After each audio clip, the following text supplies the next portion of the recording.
থেকে তেলেমুরা ট্রাফিক দপ্তরের স্টাফ এবং তেলেমুরা থানা স্টাফ এবং আমরা সবাই তেলেমুরা হাওয়াই বাড়িতে আমরা এখানে ভেহিকেল চেকিং করছিলাম, রুটিন ভেহিকেল চেকিং।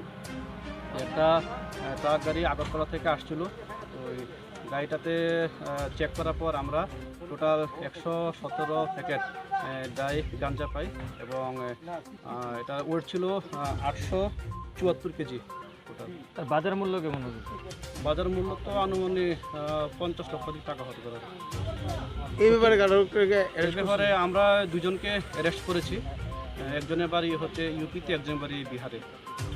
স্যার, এই যে গাঁজাটা ধরছিলেন এটা কি আপনার এই গোপন সংবাদের ভিত্তিতে নাকি ভেহিকেল চেকিং? এটা ভেহিকেল চেকিং করার সময় আমরা পেয়েছি।